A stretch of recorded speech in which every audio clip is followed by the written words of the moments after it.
All right, everyone, welcome back to the DZD podcast. This is going to be episode 12. We're in a new spot today. We're actually in the iHeartRadio studio. We got a special guest. I'm here with, Danny. and then Dante. before we get into the episode, we just want to talk about this episode is going to be sponsored by Gaither Baseball. You know, Nelson North, he's helped us out with a lot of stuff. He's a great mentor and a great guy. He made this episode possible, so we just want to give a shout out to them. Shout out to Coach North, man. Appreciate you, Coach North. You got anything to say, Jay, about Coach North?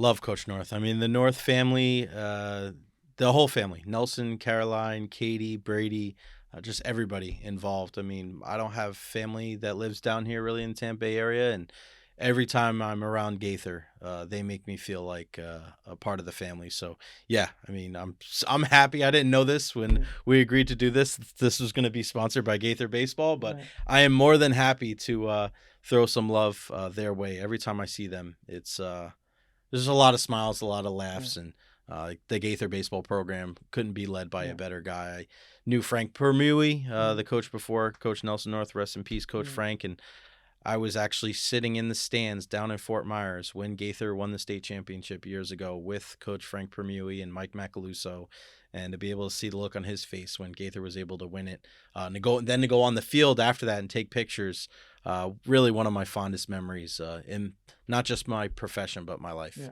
he has a lot of love for you. He says nothing but great stuff Great about guy. you. So. I thoroughly, very grateful to know the entire North family. Yeah, that's good. Yeah, so they're coming off a regional final appearance. They made it pretty far this year, so he's They went what? he put together a good team. 22-7. Yeah, Insane. incredible. Lost to a tough team. Yeah, but we'll put the Instagram down in the description. You guys can give him a follow, you know, support year round.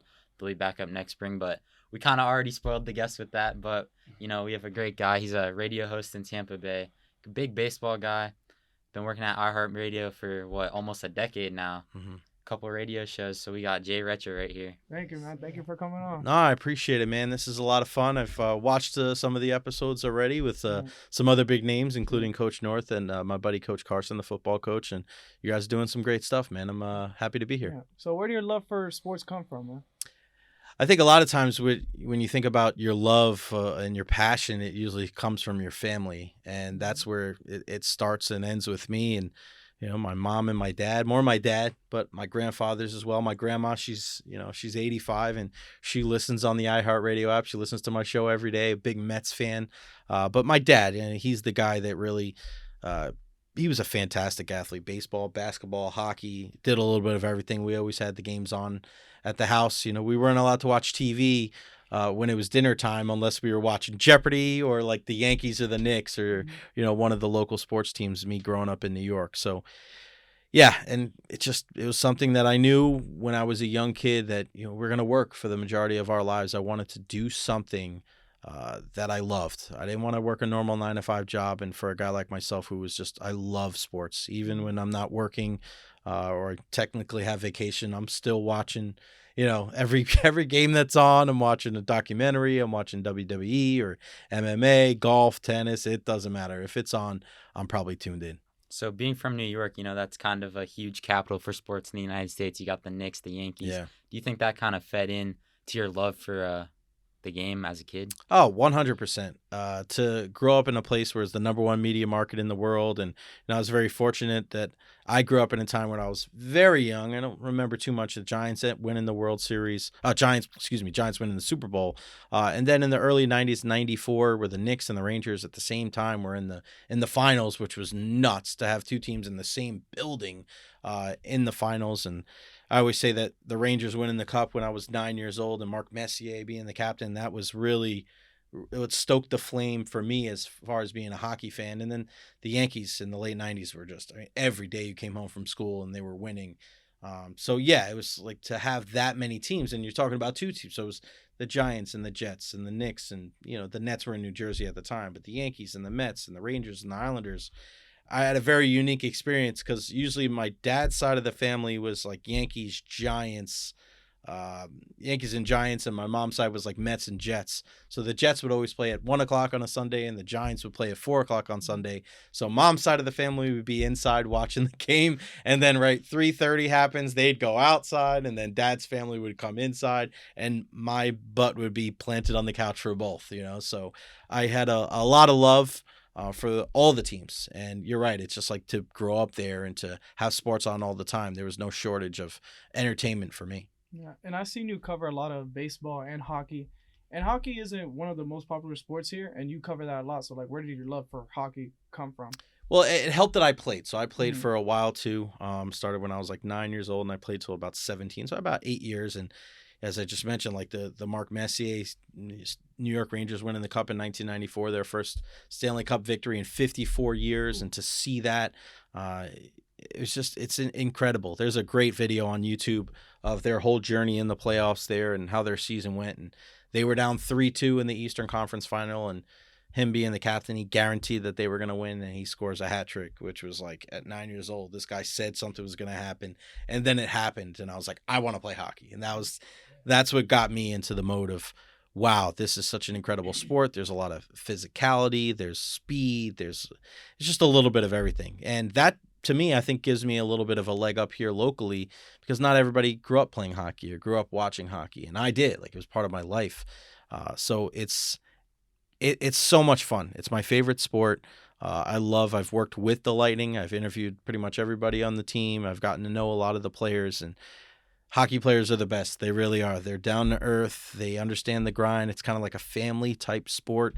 And if you've never been to a Tampa Bay Lightning game, you're missing out, because they put on the best show out of anybody. If you go to Amalie Arena, even if you're not a hockey fan, if you've never been there, you're going to walk out of that building just shaking your head. It's just how incredible of an experience it is. So growing up in New York, a huge passion for playing and watching sports.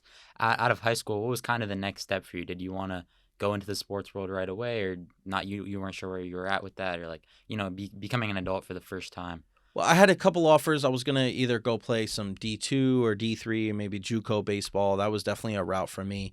I had an option to maybe play some hockey as well at the next level. But I really knew early on that I wanted to, like, my goal was to be on ESPN, because I knew that it wasn't just baseball and hockey for me. I loved every aspect of it. I learned from a really early age from my grandfather, who was a military guy, real tough dude. Never make fun of anybody for the sport that they play or the sport that they like, because you can either win a gold medal or win, or make $100 or make $1 million off of it. So that always stuck with me, because his parents and grandparents in Switzerland were figure skaters. So just imagine me looking at my grandfather, this tough guy, saying, don't make fun of figure skaters. That really, at a young age, was like, whoa, this guy's like, he's dropping some truth bombs on me. He's dropping knowledge. So that's why, maybe I'm not a big NASCAR fan, but I'm not going to ever make fun of NASCAR, say it's corny or BS, because there's people that love NASCAR. So who am I to tell anybody what's wrong with it? It may not be your cup of tea, but you got to appreciate everything. And I think in every sport you can appreciate in some way, in some capacity. So I knew in my head I want to do sports broadcasting. So I went to Oswego, which is in upstate New York. I was only there for a year. It didn't really work out for me. In the middle, there was a lot of snow there. Western New York, you're way up there. You don't see your front lawn from like October to April because there's snow on it. So that didn't work out for me. I ended up moving home, stayed there for about a year, and then I moved to Florida. And that's where I kind of started taking my next steps into, seeing what my life was going to be. How was that culture change from going from New York, where it's like a whole different environment, to Florida?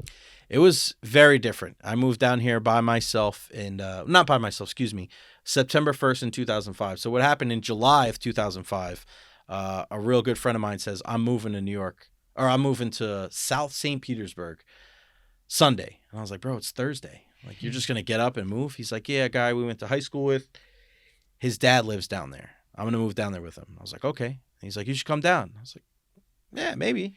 So that was mid-July of 2005, September 1st. I remember playing a softball game on Sunday, came home, showered, packed up my car, and I took off with another buddy of ours. So it was 4 of us. 2 weeks later, they all moved back. All 3 of those guys. They left me down here by myself. Hey, it didn't work out for everybody. I don't hold any ill will towards those guys. We all got to make decisions what's best for us. I stayed, and when I came down here, it was definitely a tough transition. But through my uncle, I found a job at a place called Frozen Ropes, and I became a baseball instructor. And I worked there for like 52 straight days. I had nothing else going on. I had no friends. I had no family down here. I was just trying to grind, But it was you're right, it's a different lifestyle.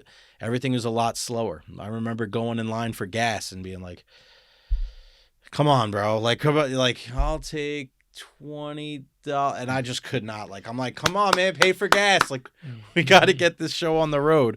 So it was definitely a little bit of adjustment. But now being here, what, 18 years, I like the slower pace, right? I think sometimes in life we tend to go too fast. We try to rush everything. And this is advice I can give you three guys is when I was your age, I wanted to grow up and be an adult. And if there was one thing I can impart any knowledge on kids that are, around your 16, 17, 18, 19, you got plenty of time to be an adult, man.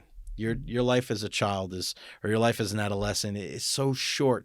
We always want to grow up and get more responsibility and do all these things and own these houses and cars, but that'll be there for you in due time. Just take your time. And I think that's a huge lesson that I learned moving to Florida when I was 20. So working as a coach, was that something that you had a passion for, or you kind of just got placed into it by your friend?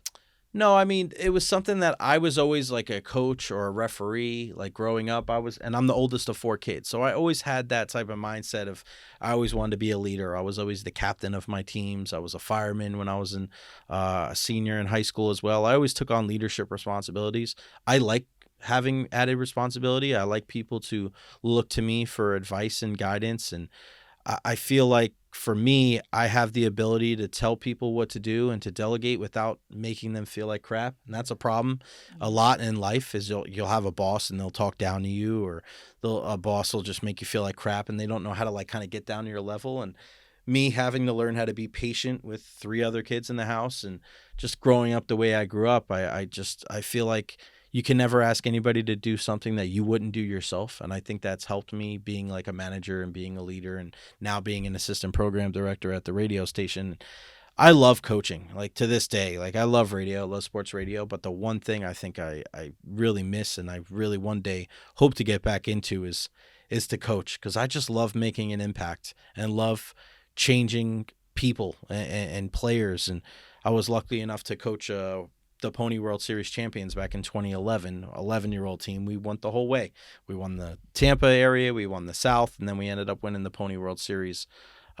And those guys, just like the memories that we built, is just something that'll last forever. It's incredible. And the impact that those kids had on me, even just 11 years old, like now they're 23, right? Danny Gutcher, who went to Gaither, won a state championship as a sophomore. He was, my catcher, my shortstop, my right fielder on that team. So, I saw him at 8, 9, 10, 11 years old, and then to see him at Gaither, and now he's at University of Tampa doing big things for Joe Urso and the Spartans.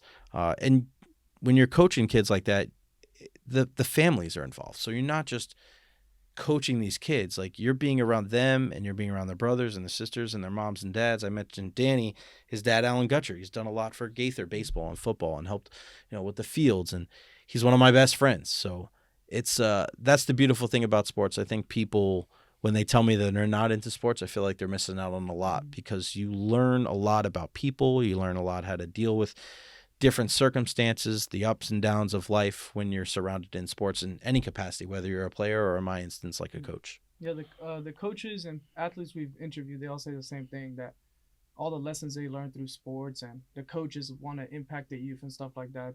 Without sports, me and Zach wouldn't even know.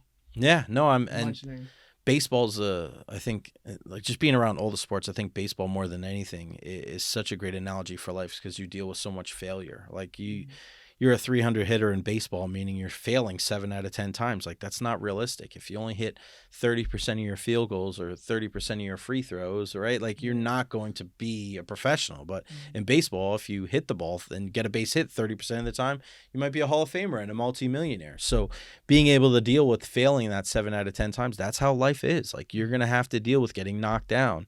And you're going to have to dealing with failures and not getting what you want and having to be patient and how to work with, people that you may not necessarily get along with. Like that's just the different stages of life. And you learn that through sports, but especially through baseball. And how was that process to getting into sports media and stuff and eventually getting a job here, the iHeartRadio? It was, so I just mentioned the Gutcher family. I was actually working for Danny's dad, Alan, at his print shop.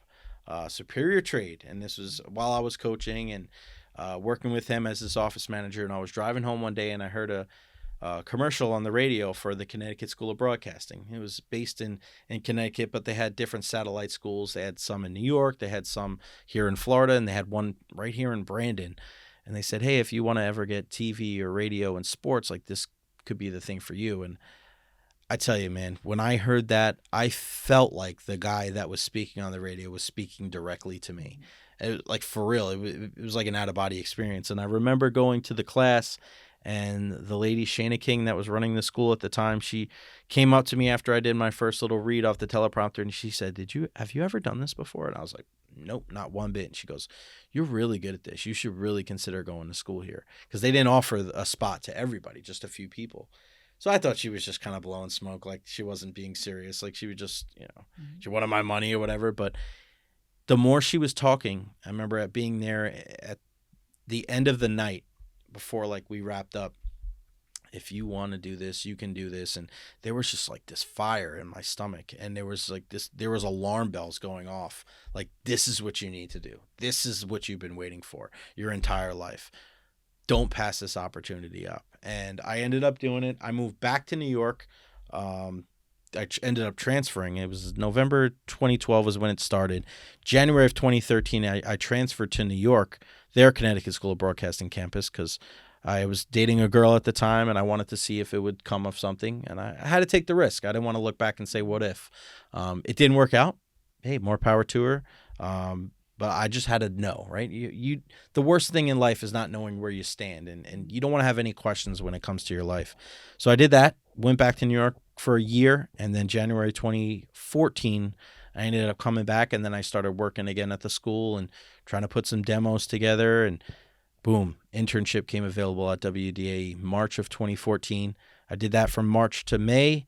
And then they said, sorry, man, you did a great job, but we don't have any part-time jobs available. Hey, man, no skin off my back. I'm going back to coaching. 2 weeks later, I'm hitting ground balls on the field with Hit Factory and my buddy Paul Russo. And I get a phone call saying, hey, we have a part-time job available on the weekends as a part-time producer. Are you interested? Before he said the word interested, I was like, yep, sign me up. I'm in. Good. I'll see you next week. And then that's what happened, man. I got my foot in the door after interning, and then I just grinded, man. I worked my way up.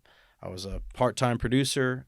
Then I was a field reporter. I was going to Lightning games, Bucks games, Rays games, Rowdies games, just working my way up. And then I became an executive producer. Then I became an assistant program director, and then I became a host. So now, yeah, I mean, but it was a grind, right? Like that's the thing is one thing that I really take a lot of pride in is what my other colleagues say about me and saying like how hard I work. And I don't take that for granted, man. I want to prove them right. And at time when they say that, I'm like, everybody works hard. And that's the beautiful thing about our profession is there are so many great people that we work with. People ask me, what's the best part of your job? Is it interviewing Tom Brady? Is it going to the Super Bowl? Is it going to WrestleMania? Is it doing all these things? Is it traveling to Las Vegas or the NHL All-Star Game?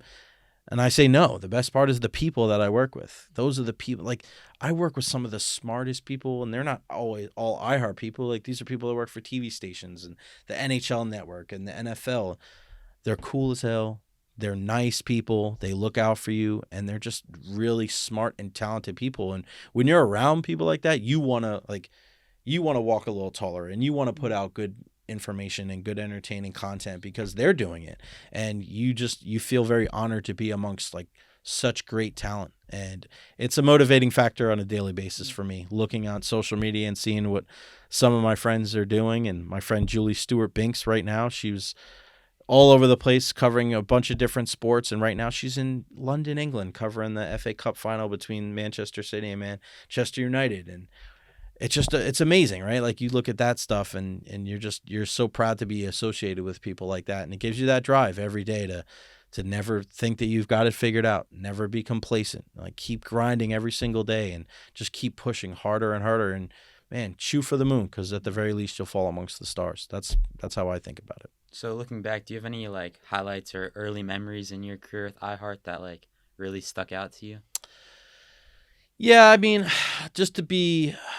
I think one of the biggest things that I was able to do back in 2020, I was able to be in, I think, a 6-month span. I don't know how many people were able to do it, but I was able to be at the Super Bowl, WrestleMania, and the Stanley Cup final games 5 when the Lightning were able to win the Stanley Cup. So I was in the building for all 3 within 6 months, which to me, a huge wrestling fan, even to this day, to be able to see WrestleMania. And it was really one of the first big live events, since the pandemic. Being in the building for the Bucks winning the Super Bowl, like, come on, like it was in their home building they were able to win. I know that, that happened first, but still just like those two events. And then the Lightning winning the Stanley Cup, being on the boat parade for both of their Stanley Cup victories was a lot of fun. It's a blessing, man, to be a part of WDA, being a part of iHeartMedia, and just to being able to do so many fun things. And whether it's games or athletes, it's a lot of fun. So me, Zachy, and Danny kind of have like interest in broadcasting. Yeah. What is some advice that you give to someone young like us that would love to pursue a career like yours? Well, there's a lot of things. I guess one of the big things too is like everybody I work with works hard, right? So people will go out there, I'm a grinder, I do this, I do that. Everybody does, right? That's if you don't have that, then you really don't have much of a chance. You got to be versatile, right? You have to be. You guys are doing it right now. You guys are putting together a podcast. A lot of people are saying, oh, well, I would want to do that, or I would try to do that. You can't make excuses. You can't. You guys are making it happen right now. You got to make it happen. You got to find ways to get yourself out there, get your name out there, get your brand out there. Every single day, you got to find new ways to kind of keep pushing the ball down the hill, right? Keep working, keep grinding, always being open-minded. Never thinking you're above any job out there. I've covered sports and events where I didn't know too much about it, but I was there and I gained some experience that could help me down the road. When you're looking at the industry that we're in right now, there's a lot of podcasts, right? 3 podcasts, I think, per minute. Every single minute, there's 3 new podcasts in this country. Just think about that stat. I mean, it's wild. I mean, you just see them, they pop up every day. So what's going to make your show different than everybody else's? What's going to make yours stand out? Are you going to be able to go the extra mile to make a video? It's not just an audio podcast with you guys, it's video. You guys cut up the content with, put them on your Facebook reels, your Instagram reels. Like, you need to be versed in every little thing, because you can't just be good at one thing. You can't just be, like, for me, I can't just be a radio host from noon to 3 every day. I got to continue to be a field reporter for the Tampa Bay Lightning. I still got to do content, whether it's, my Recher's Rapid Reaction every Lightning game. I still got to go cover, different college football games and USF baseball and high school baseball, right? So you have to continue to kind of reinvent yourself every single day and never feel like you've got it figured out. If you look at your day and you're like, well, I don't really want to do it, somebody else is doing it. You always have to continue to push. So I think there's just so many things that go into it. Be a sponge. Be a sponge. Just keep learning. You're never, ever too old to learn. I've been here. It'll be, in a couple of weeks, it'll be 9 years at iHeart. And I don't have it all figured out, and I get paid to give my opinion on sports for a living. And I always, every single day, think of what can I do to get better. I don't want anybody taking my spot, right? But I also want to show everybody the best version of myself on a day in, day out basis. So I think just continuing to learn, continuing to get better every single week, every single day, every single minute is something that it always has to be like in your head. Never think that you've got it all figured out, because that's what the best do. The best always strive to be better every day. Did you have any mentors or anybody you looked up to when you were building your way up in iHeartRadio?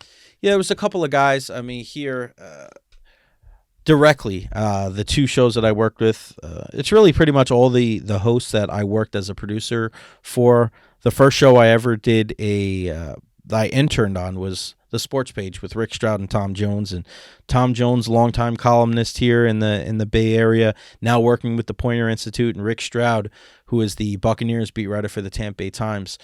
Just the wealth of knowledge between those 2 guys. Rick covering the Bucs for so long, being a college baseball player. Tom Jones being up in Pittsburgh guy, Minnesota, covering the Lightning. Just to sit in on the conversations with those guys just made me feel like this is exactly where I needed to be. I was in the right spot. These were the guys that I would continue to get advice from. I still, to this day, I talk to them, and they'll tell me if they agree or disagree with something I say. And you need that. You need mentors. You need people that are gonna kind of check you when maybe you're doing something wrong, or maybe you're not looking at things from a certain perspective. I think it's just in any aspect of life. If you have too many yes men and yes women around you and nobody's ever telling you like, hey, you need to check yourself, or hey, you got to fix this, like you're around the wrong people. Like you can't be around yes men and yes women. It's not realistic, because you need people to kind of, watch your back and to look out for things that you may not be able to see. Ron Diaz and Ian Beckles, I got a chance to host with Ian for the last couple of years, but the Ron and Ian show was probably one of the best shows that WDA has ever had. It wasn't necessarily like an over-the-top X's and O's sports show, but it was entertainment.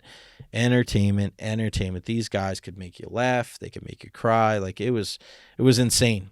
And I just absolutely love coming to work every day. It was a blast. You never knew what the heck you were like in store for. And then last but not least, the big dog, Steve Dumick. He's no longer with us, and we honor him every year on his birthday. And I was one of his last like full-time producers. Just the absolute legend. And he was the big dog. He was the guy that would say, hey, I can talk smack about the players in the team, but I'm not going to let just any ham and egger be able to do that. And his monologue that he put out every single day at 3 o'clock was must-tune-in radio. There was people that would pull over their car to the side of the road just to hear what this man had to say about what was going on in the Tampa Bay area. So those 3 shows, those 5 people all did it in a different way. And I think that kind of goes back to your question about like what, what you learn like as a young broadcaster coming up, is that everybody's got their own voice. Everybody's got their own way to do things. You got to develop your own your own style, your own sound, but you're going to take little things that you learn from people over time and you're going to make it your own. And the people that can kind of perfect that are usually the best at the profession. Yeah. So about 3 years into your time at iHeart, 2017, Tampa hosted the College Football National Championship. It's a crazy game between Clemson and Bama. They had the whole college football experience thing downtown. What was your kind of role in that? And like, it was obviously a big time for the city. Yeah, I was the field reporter for that, and being able to go to the game. I just remember how cold it was, and I was in the auxiliary press box, so I was outside, and which is sometimes it's better. And usually you want to be in the press box. It's inside. We're lucky in Tampa because it doesn't affect us as much usually because it's warm out, but for this one, it was so cold that night, but we didn't mind it because you're in the stands, right, with the fans, so it's a little bit of a different atmosphere. I was very lucky to be in the stands as well in the auxiliary press box for the Super Bowl for the Buccaneers, and I thought it was way better outside than it was inside, so I was very fortunate. But I remember how cold it was. I remember going downstairs and being able to see Hunter Renfrow catch that last touchdown, and being on the field after the game while Hunter Renfrow's getting interviewed, and I was in the background taking a picture, and I was on TV, and all my friends sent me like, dude, get out of the shot. Like, what are you doing? I remember watching Deshaun Watson that night thinking to myself, I know if you're a good college quarterback, it doesn't necessarily mean it's going to translate to the pros, but when you're that good for the second straight year against Alabama, who is going to have a bunch of guys that are going to be playing in the NFL, there's no way Deshaun Watson's not going to be good in the NFL. That's why I just kept thinking to myself. Unfortunately, he's, for him and for everybody involved, there's been some transgressions off the field, but that was just surreal to be able to be walking on the field at Raymond James Stadium as the confetti's pouring down and just looking at Clemson taking down Alabama, who's been just the standard bearer when it comes to college football the last 2 decades or so. And when was it that you got your own show with the Yeah, guy Z? with Zach Blaubner. So for me, I had some part-time, it's been and I think this kind of goes as well back to what we were saying before, is your journey is never just going to be continuously forward. You're going to go a couple steps forward. You're going to go sideways. You're going to take a couple steps back. Like, that's the reality of the situation.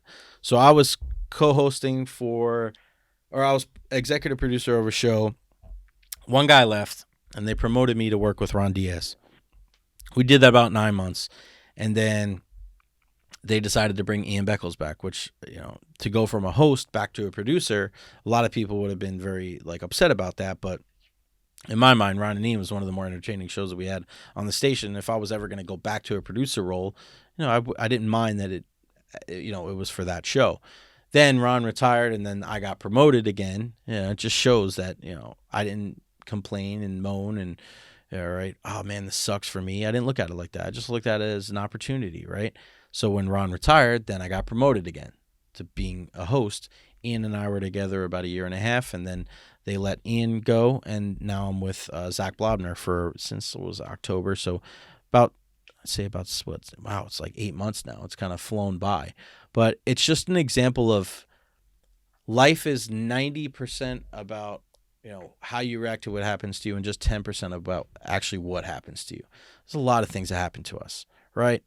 But it's how you react to it. So I could have been like freaking out. I can't believe they're doing this to me.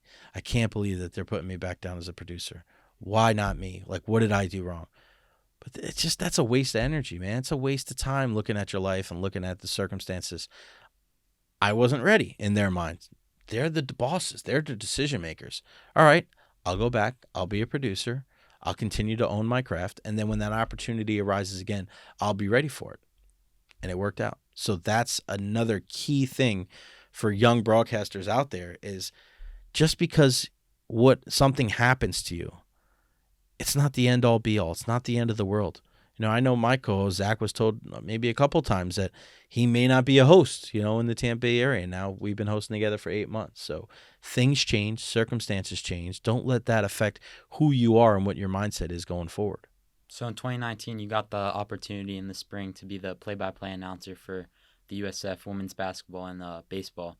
So how was that kind of getting into being a commentator? There's a lot of growing pains with that. You're on air, like talking about the game. So I loved it. I mean, that's the thing too is, if the radio thing, because I'm less of like a hot take type of guy, not the Stephen A. Smith, going crazy. Hey, God bless Stephen A. Like he's made millions of dollars and he is, arguably the most talented person in our profession, but that's him. Like that's his gimmick, that's his shtick, that's his thing. Like, and people all over the world try to emulate what he does because he's been so successful at it. And I often wonder, with me being more of a, an intellectual type approach, me of like a thinking like, hey, we'll look at it from this perspective. If in the long run, my career may not be in the play-by-play realm, it may not be, calling games for teams, but I loved it. I did it, for baseball and softball for a couple of years. And when my buddy Derek Sharp, who's still, the main guy over there at USF, he was unable to do women's basketball, I had a blast, and I did it by myself. So I was the engineer. I didn't have a color commentator with me, and I was the play-by-play, the color commentator, and the engineer. My first time doing it, and it was just like throw me in the deep end, and I love things like that. I love the feeling that you get, and I know it's not for everybody. I know people get that feeling of uncertainty and that anxiety, and they run from it, and that's not what they want to do. Hey, I'm with you. It's an uneasy feeling, but I like that because I think something good's about to happen. I like to embark on the unknown at times. And Coach Jose Fernandez, in my mind, one of the best coaches, not just in this Bay Area, but in the entire country, women's basketball coach, was so accommodating and so helpful. I loved it. And I forged a relationship with that team and with USF during that time that I think is very strong today. And I love Jose. He's the best. Such a funny guy. And just being around the team and that's the one thing with being at WDAE is we're not necessarily on a team, right? We're talking about the teams, but when you're calling a game for the team, you're part of the team, right? So it's a little bit of a different aspect. You're looking at things from a different angle, and I really enjoy kind of the differences of what I've done in my career. I never wanted to do a 9-to-5 thing. I never wanted to do the same thing every day, punch a clock, do the same medial tasks. I always wanted to talk about different things, work at different times, work in different places, and I've been able to do that through almost a decade now. So 2020 was a big year for the world. COVID kind of hit. So how did that affect your job? And then at the same time, the Lightning win their first Stanley Cup since 2004, and that was in Canada in the bubble. So how was kind of covering that from home and then also dealing with all the distractions and stuff with COVID? I think what 2020 was able to do was able to set apart the real talent in sports radio and the people that just had to rely on the big news stories of the day because there was no sports. We were very fortunate to win Station of the Year that year without sports.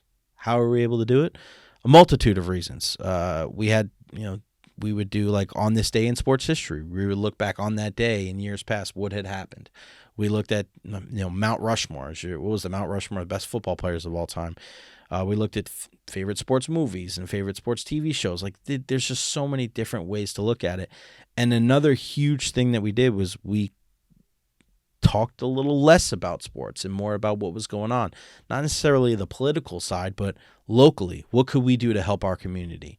Look inward. And I came up with this segment called The Local Lookout. And every day at 5:45, we had local businesses call in and say, hey, I work for, Alfonso's Pizza. And listen, we're doing, takeout for the first time ever, or we're doing delivery, and we're going to be here from this time to this time. This is how you can get pizza every Friday.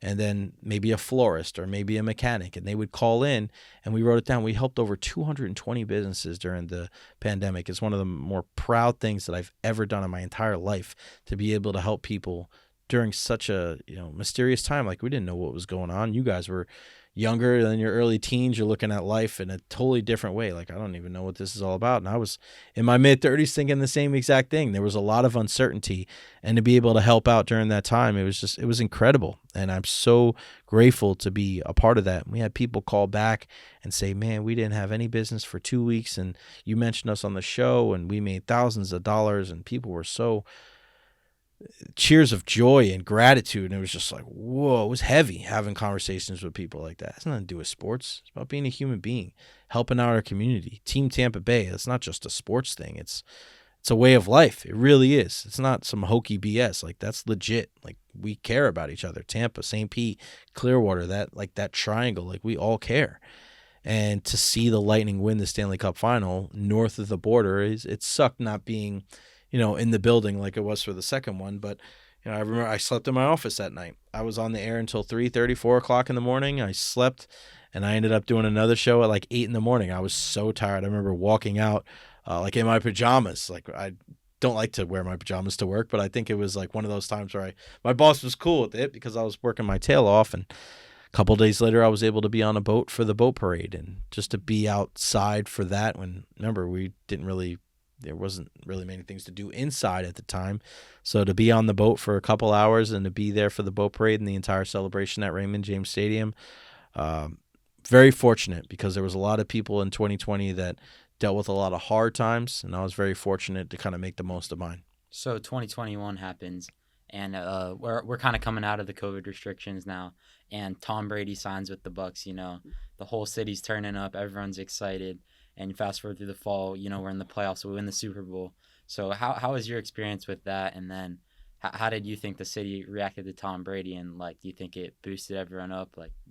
Oh, it was huge. Not many people were talking about, Tampa Bay after the Lightning won the Stanley Cup. But when you win the Stanley Cup and then Brady wins the Super Bowl in his first year, it's insane. We're so blessed. And that's one thing that I was trying to articulate to our salespeople here as they try to sell different things during that time was, very few times in the history of the world is one city focused on all of sports, pretty much, right? It's usually like you'll have a New York team or LA here. Like, even look at the NBA now, it's Denver and Miami, right? Hockey right now, it's Vegas and kind of Miami. So it's another unique. It doesn't happen very often, especially when it's not a New York or an LA market where you have multiple teams in the city. So for us to have the Rays, who are one of the best teams in baseball, the Lightning, that were back-to-back Stanley Cup champions, and then the best football player and the best quarterback of all time, Tom Brady, and Super Bowl champions, it doesn't happen very often. You may have to go another 200 years before something like that to really happen. But I'll never forget the impact that Tom Brady had on the Buccaneers. Just the first day of training camp that I went to, and just noticed that everything was crisper. There was no ball hitting the floor. Everybody took their game up another notch. Everybody. I'm not talking about the players. I'm talking about players. I'm talking coaches. I'm talking front office. There was a different standard with the Tampa Bay Buccaneers because Tom Brady was here, and I loved that. It was cool to be in press conferences. Tom Brady was there. I was in the last one over at Raymond James Stadium when they lost 2 years ago, and then the one this past season. Just to be able to say that you were in the same room with the greatest quarterback of all time, to be able to be there at his press conference, and to be able to take pictures of him, and to be able to ask questions to him. I mean, that's what you want to do if you join up this profession. You want to be a guy in that room. You want your voice to matter. And luckily, I've been able to say that, I've been one of those guys. How do you think Tom Brady's going to do in the broadcasting world, since he's going to do, I think, fall? Yeah, it'll be Fox probably next year, probably Yeah. 2024. Now he's going to be a minority owner with the Las Vegas Raiders, excuse me. I think it'll be a tough transition. It doesn't necessarily mean one thing that we forget about in sports when a guy goes to a different aspect of the sport. Just because you're the greatest of all time at one thing doesn't mean you're going to be great at another. Mhm. I mean, you look at Barry Bonds was a hitting coach for the Marlins. People didn't think he did such a great job. Wayne Gretzky was the greatest hockey player of all time. As a head coach, he wasn't very good. So you could just slide over one chair and think it's the same job, and it's not. I think he's going to give some incredible insight, but I think at times, he may struggle. You never know. Some guys are better than others. Greg Olson's done a great job when he goes on. I mean, you look at a guy like Jason Witten, people didn't think he did such a great job. You're talking about two guys that are probably going to be in Canton one day as Hall of Fame tight ends. So we'll see. He's a smart guy. It's not going to be for a lack of knowledge, but there's a certain rhythm, there's a certain timing that broadcasting has that you can't fake it, and it's not something you can just do. It takes time. It takes repetitions. And if Tom does that, if he really puts his mind to it and he wants to be the best, and I'm not going to bet against Tom Brady. So can you talk about your experience at the Super Bowl and the city hosting its own team? Because that's happened, but they've never won it before, and Tampa Bay won the Super Bowl in Tampa Bay. So yeah, again, because we couldn't really sit next to people, so there was a lot of space in between the seats because everything was spread out because of the pandemic, and it was really one of the first times that people gathered right in public since everything happened. So it was surreal to see a bunch of people there together, more than just the football side, but just the entire thing. I remember, they're playing the Chiefs, and I just remember Tom Brady running down the sideline and everybody looking at him, and there was just this laser focus that elite athletes have. And if you've never been around like a majority of elite athletes, these guys, they lock in on like anybody else. Listen, these got the margin with how much different the talent level is with these guys. It's not wide. It's very short. It's very little. When you look at these players, one quarterback may have a better arm than another one. One has better mobility than the other one. But the intelligence, the focus, the ability to have that attention to detail when everything else is flying around you, you see it in certain guys. You see it in the Nikita Kucherovs of the world. You see it in, I remember watching Sidney Crosby from the Penguins one time. Like, this guy's just on a different level. That was Tom Brady. You could look at him and say, well, somebody threw better. Somebody was faster than him. I like this quarterback better, blah, blah, blah. The ability for him to lock in, it was like Michael Jordan-esque. Like, you can't teach that. You either have something like that or you don't have something like that. And for him to play as well as he did, and for him to put that team, remember, they had no preseason that year. It was his first year with the team, and they won the Super Bowl. It's incredible. Also cool to see with the Weeknd perform in person. I thought that was, didn't know if that was going to happen. It did. And then to see the confetti fall down when the Buccaneers ended up winning the Super Bowl 38-9, to win at home and to smack around a really good offense with Tyreek Hill, Travis Kelce, and Patrick Mahomes is something I'll never forget. And they couldn't have. I mean, it was nuts. And the one thing really that sticks out to me about that game was I was in a row, and I looked all the way down to the ends of the row, and my buddy Mark Cook was there. And Mark Cook was working for Pewter Report at the time. These guys they've been covering the Bucs for so long. My buddy Scott Reynolds runs it. Used to be Buccaneer Magazine, but Pewter Report, they do such a fantastic job covering the Bucs. And Mark worked them for a while. And Mark was an old school Florida State fan, Tampa Bay Buccaneers fan, the bad days of the Bucs. Like, he's seen it all. And I just remember looking over at Mark, and you want to see a grown man just kind of taking it all in. And unfortunately, we lost Mark about a year or two ago. But, like, I was so glad because he was able to see that right before he passed away. And he wasn't the oldest guy in the world. He was, I think he was in his 40s, early to mid 40s. But to watch Mark and to see the look on his face, he was like a little kid seeing snow for the first time. It was insane. And I always think, like, when we talk about we talk about too many other sports. Mark's like, get back to talking football because he was such a huge football fan and loved the Bucks. But just to be in the same row and to see him and the look on his face is certainly something I won't forget. So just a few months later, we won the Stanley Cup back-to-back. How was the city for that and the boat parades and everything? I mean, it's not every year that you win a hockey title and a football title in the same year. I know. And when people ask about the boat parades, the most memorable one, everybody always says was the Buccaneers one because, they're throwing the Lombardi trophy and Tom Brady with the avocado tequila. But the best boat parade, don't let anybody ever tell you different, was the first Lightning boat parade because nobody really knew what was going on, right? It was during the pandemic. People were outside. People were freaking out because it was the first time they get out of their house with their friends pretty much. And there was no route kind of. Nobody really knew what was going on. We didn't know how long it was going to be. All we knew that we had to go back to Raymond James Stadium at some point to celebrate. So Nikita Kucherov and Alex Cloran were partying with the owner, Jeff Finnick, and I just went with the team. I acted like I was part of somebody's family. So I ended up going to the family party at Raymond James Stadium. I was right next to the stage while everybody was having a blast and Patrick Maroon was going wild. It was a great time. It was a great time to just be around. And listen, Tampa's gone through a lot when it comes to sports and a lot of downtime. So you're talking about the Buccaneers being the worst team in all of sports for so long. Their winning percentage was so low. All the things the Rays have gone through. The Lightning with some terrible ownership. They did have the Cup in 2004, but them going back to back. Tampa Bay, they've waited a long time to be kind of just the shining star of the sports world. And 2019 to 20 to 21, even now. Here in 2023, we're still vibing. I know the Bucks are, it's going to be a different story, but the Lightning, even though they lost in the first round, are still one of the best teams. Rays are still in first place. It's a good time to be a Tampa Bay sports fan. These last 5 years have been pretty awesome. Talking about that, what do you think the Bucks are going to do this year? Because I saw on your Instagram you were talking about it a little bit. Since there's two quarterbacks kind of going at it for the starting job, how do you think that's going to go?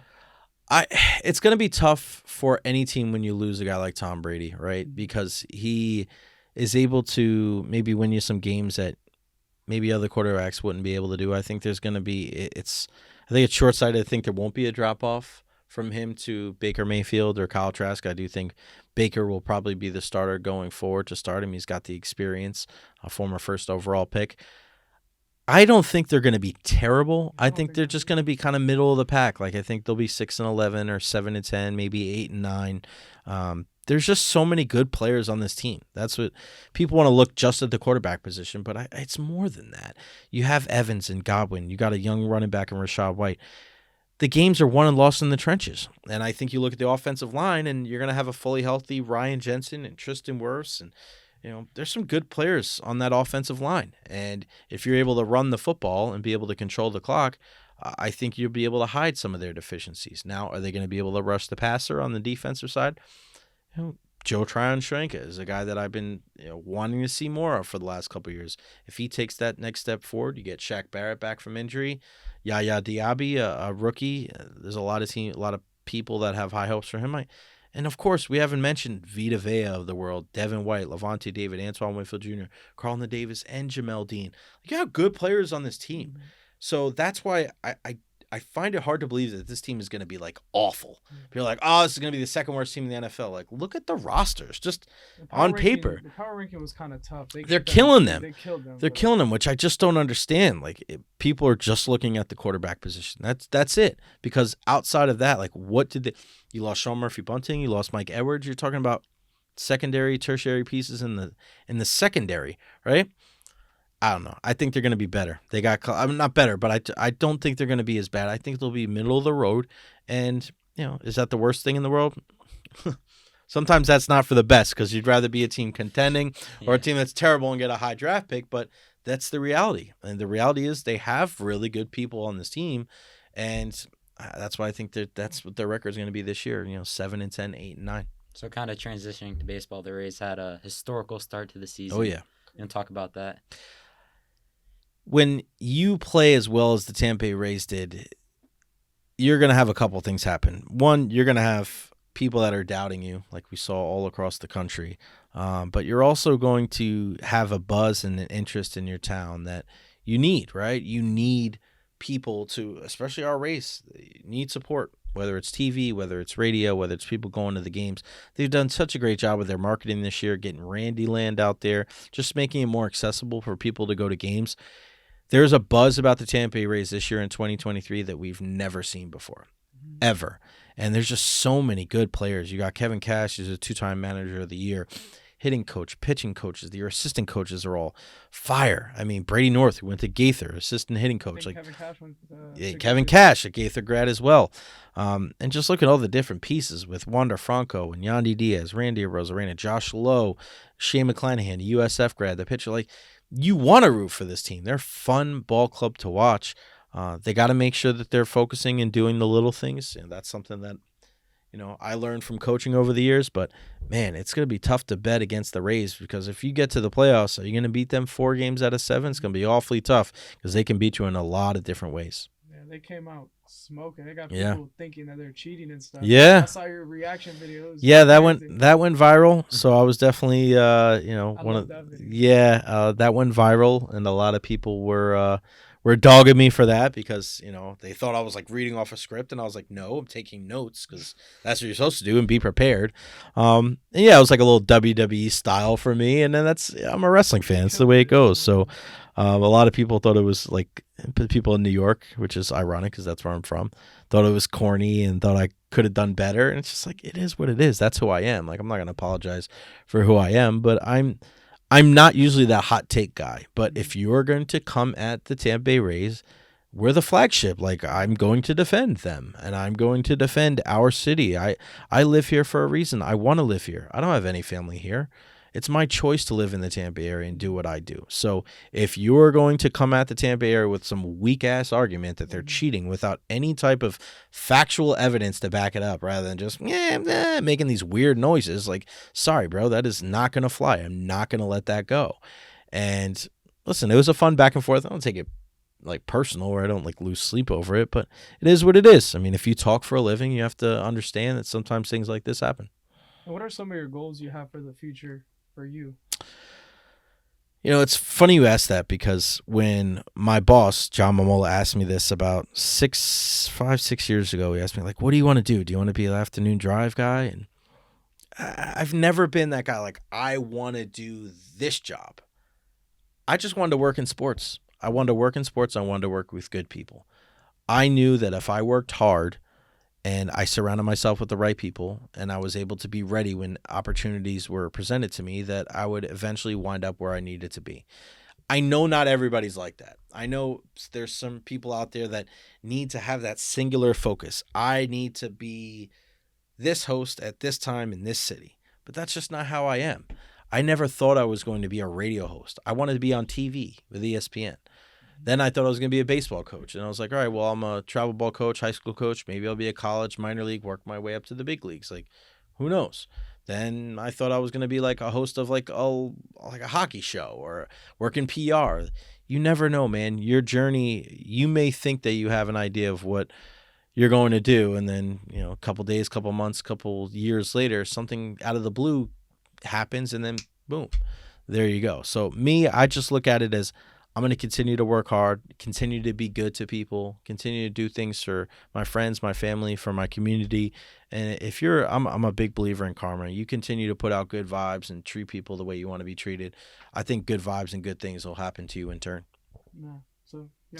Well, this is a little kind of off topic. No, I love crazy off topic questions. You can ask me anything. As we wrap it up, I've seen you repost a lot of stuff about the show Ted Lasso. Huge fan. They just wrapped it up on Wednesday. It's one of my favorite shows to watch it with the family.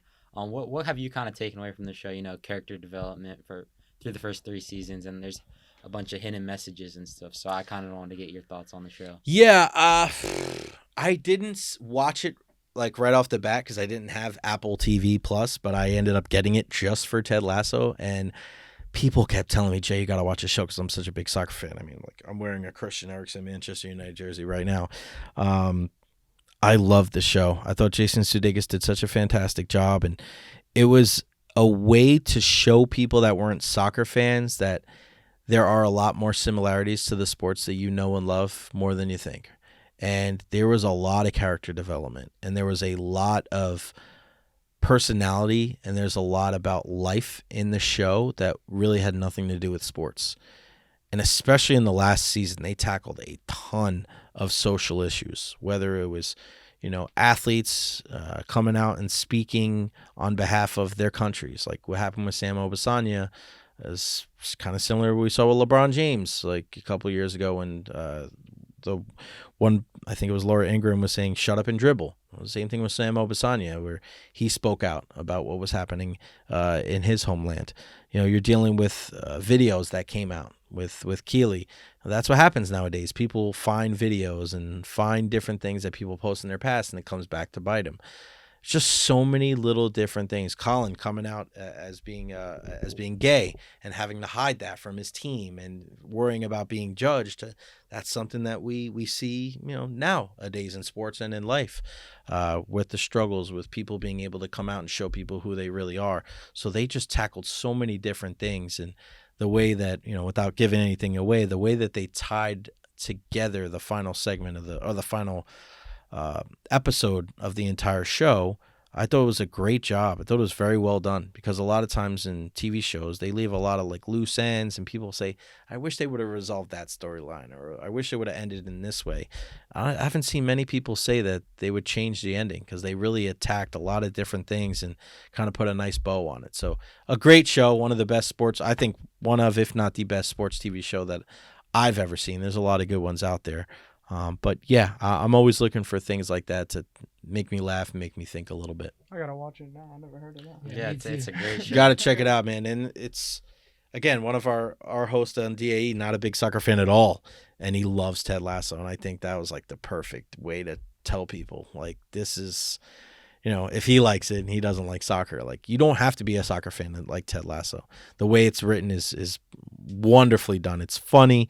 And it makes you think, and that's what we want to do, right? Like, we want to have things that pique our interest and make us kind of look at the world in a different way.